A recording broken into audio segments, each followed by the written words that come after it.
बिस्मिल्लाहिर्रहमानिर्रहीम। खातिन हज़रात, अख्तर अब्बास का सलाम पहुँचे। हमारी ज़िंदगी में अच्छे बुरे शानदार उम्दा बहुत उम्दा लोग आते रहते हैं, कभी कभी कमतर लोग भी आते हैं, पर अहम ये होता है कि आप याद किसको रखते हो। खातिन हज़रात, बहुत साल पहले जब अरफा करीम फ़ौत हुई तो मुझे उनके घर जाने का इत्तेफाक हुआ और वहाँ मुझे अरफा करीम की फुफ्फो से मेरी मुलाकात हुई। वो प्रोफेसर हैं, अंजुम उनका नाम है, इस्लामाबाद में होती हैं। सच्ची बात बताऊं तो उस लम्हे जब उनसे मेरी पहली मुलाकात हुई तो भी बहुत अच्छी थी। उनसे मिलके इस कदर उनके जुमलों में, लफ्ज़ों में मोहब्बत और मिठास भरी कि बाद में भी जब जब उनसे बात हुई इस्लामाबाद में होते हुए तो हमेशा मेरे दिल में एक आरज़ू पैदा हुई कि अगर किसी की कोई बहन हो सकती है तो इतनी ही मीठी, इतनी ही सच्ची, इतनी ही प्यारी और इतनी ही मोहब्बत करने वाली। वो अपने भाई का ज़िक्र करती हैं तो बिल्कुल वालिहानापन होता है अरफा के वालिद का, और अपने वालिद का ज़िक्र करती हैं। वो चौधरी थे और फैसलाबाद में ज़मींदार थे। जब उनका ज़िक्र करती हैं तो उनका एक एक जुमला, एक एक डायलॉग उनको याद होता है। पर इस हफ़्ते जब मेरी उनसे बात हुई तो कुछ चीज़ों ने बिल्कुल, जिसे कहते हैं ना कि आप दिल से कायल हुए। मैंने बहुत मोहब्बत से उनके लिए दुआ की, अल्लाह उनको सेहत दे, ज़िंदगी दे। पर ऐसी कीमती ख़वातीन हमारी ज़िंदगी में क्यों नहीं होती? अगर हमारे रिश्तों में और हमारे कुर्बो जवार में ऐसी ख़वातीन हों, जब वो अपने, अभी उनके बेटे की शादी है और वो उसका ज़िक्र कर रही थी तो बता रही थी कि उनके जो ससुराल हैं वो सरगोदा के हैं, वहाँ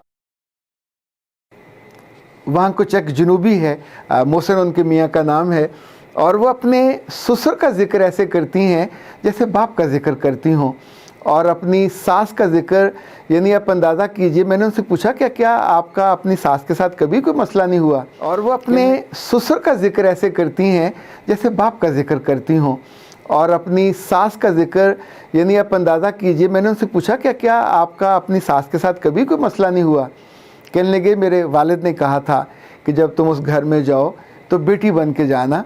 और जब पहली सुबह हुई वहाँ और मेरे कमरे में नाश्ता आया तो मैंने वो ट्रे उठाई और उठा के बाहर गई तो चूल्हे के पास सभी लोग बैठे हुए थे। मैंने एक पीढ़ी खींची और उनके साथ बैठ गई और मैंने अपनी सास से कहा, जो रोटियां पका रही थी, पहले लम्हे, पहले दिन जो लड़की ये सोचे अपने बाप के सिखाने पे और पढ़ाने पे और बताने पे और अमलन उसको कर दिखाए, तो उसके बाद तो वहाँ बर्फ़ पिघलती है।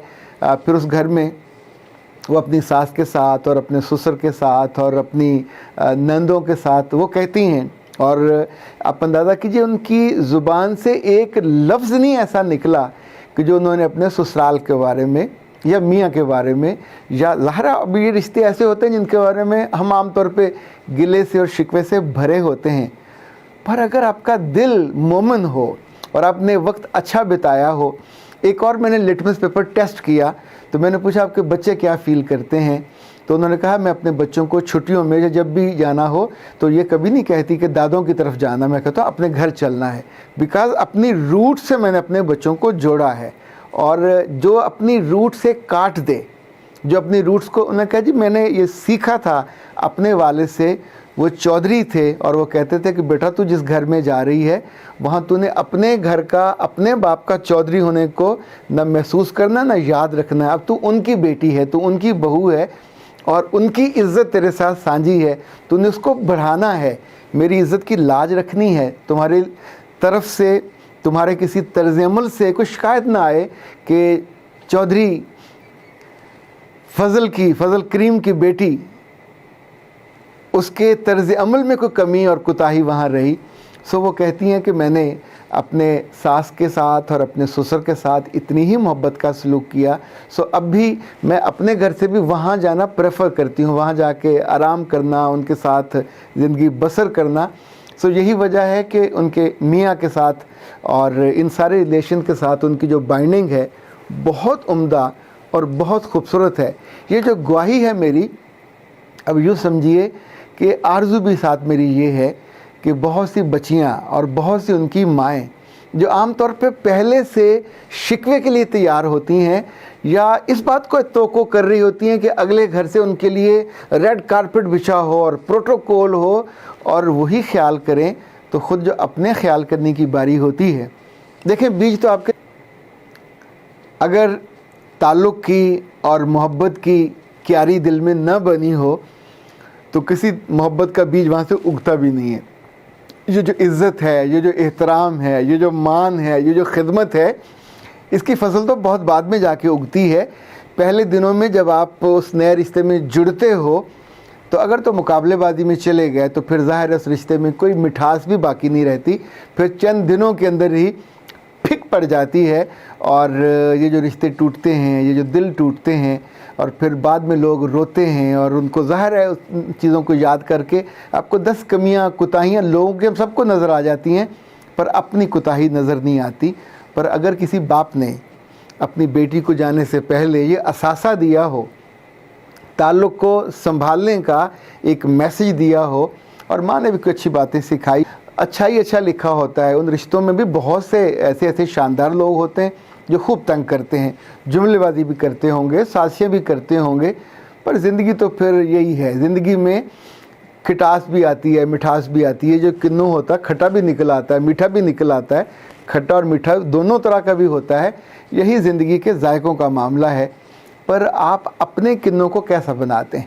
آپ اپنی زندگی کو کتنا شیریں بناتے ہیں، کتنا کھٹا لیمو جیسا یا کھٹی جیسا بناتے ہیں، یہ تو کوئی اور طے نہیں کر سکتا. یہ تو آپ ہی نے طے کرنا ہے. سو جو جہاں جہاں ہے، چھوٹے رشتے میں ہے یا بڑے رشتے میں ہے، اس سے پہلے ایک آزما کے دیکھ لیجئے.